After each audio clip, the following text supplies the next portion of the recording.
In 2 Nephi chapter 11, Nephi discusses his motivation for including the Isaiah chapters. A non-trivial number of readers have wondered, and continue to wonder, why he did such a thing. But this mystery is actually at least somewhat solvable, because he told us.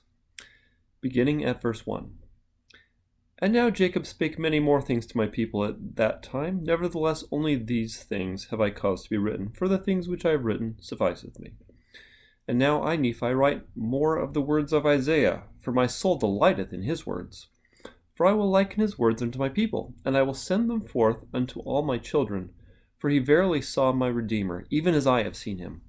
And my brother Jacob also has seen him, as I have seen him. Wherefore I will send their words forth unto my children, to prove unto them that my words are true. Wherefore by the words of three God hath said, I will establish my word. Nevertheless God sendeth more witnesses, and he proveth all his words.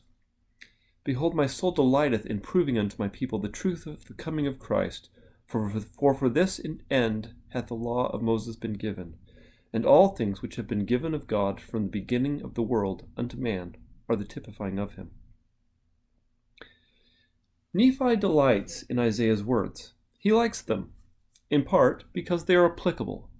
Isaiah prophesies concerning all of the house of Israel, and Nephi and his people are of the house of Israel, and so there is much in Isaiah's prophecy that applies.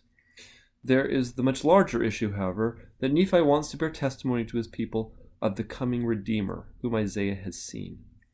This actually ties directly to the Isaiah chapters that Nephi includes. In 2 Nephi chapter 16, Nephi transcribes Isaiah 6, which includes Isaiah's vision of the Lord. Nephi and Jacob have both also seen the Lord in vision, and Nephi's inclusion of the three testimonies together fulfills the law of witnesses. The latter part of 2 Corinthians 13:1 states this principle succinctly as, in the mouth of 2 or 3 witnesses shall every word be established. Deuteronomy 19:15 states the principle in its legal context. One witness shall not rise up against a man for any iniquity or for any sin, in any sin that he sinneth. At the mouth of 2 witnesses or at the mouth of 3 witnesses shall the matter be established. Numbers 35:30 does likewise, but gives a more specific legal requirement for capital murder cases. Whoso killeth any person, the murderer shall be put to death by the mouth of witnesses. But one witness shall not testify against any person to cause him to die. The gist of all this is that before a fact can be established upon which any person shall be judged for their life, the fact must first be attested by 2 or 3 witnesses.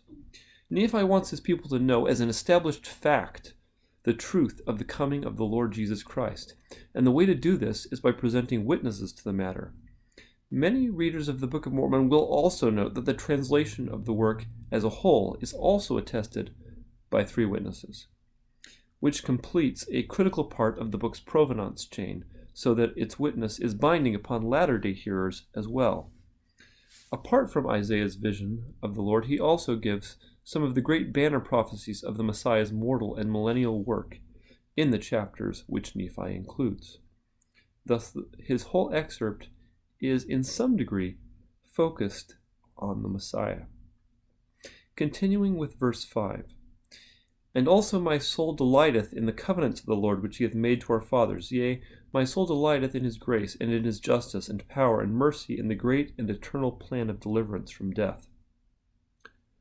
Among the covenants Nephi reflects on in 2 Nephi 25, at the end of the Isaiah excerpts he has included, is the promise of the gathering of the house of Israel, which Isaiah makes clear in his writings. Because Nephi's people are of the house of Israel, they are part of that great saga, and Nephi points them forward to its anticipated fulfillment. Continuing with verses 6 and 7. And my soul delighteth in proving unto my people that save Christ should come, all men must perish. For if there be no Christ, there be no God. And if there be no God, we are not, for there could have been no creation. But there is a God, and he is Christ, and he cometh in the fullness of his own time. Nephi's argument here made better sense to him than it does to many modern readers. Brant Gardner's excellent Second Witness, Analytical and Contextual Commentary on the Book of Mormon, has this to say about that passage. Nephi's equation of God and Christ reflects his understanding that Yahweh, Israel's creator and God, will become the atoning Messiah. Latter-day Saints accept this concept easily, since they identify Jehovah, Yahweh, as Jesus' premortal name and role. Thus, the linchpin in Nephi's argument is that he recognizes Jesus' premortal role in creation. Thus, if there were no Christ, there could have been no creation, so we could not have been, and so forth. Continuing with verse 8. And now I write some of the words of Isaiah, that whoso of my people shall see these words may lift up their hearts and rejoice for all men. Now these are the words, and ye may liken them unto you and unto all men. Thus Nephi introduces the Isaiah excerpt he is about to include because of its witness of the Messiah, the gathering, and the encouragement his writings can, properly understood, bring to all people through the hope which they put forth for a better world.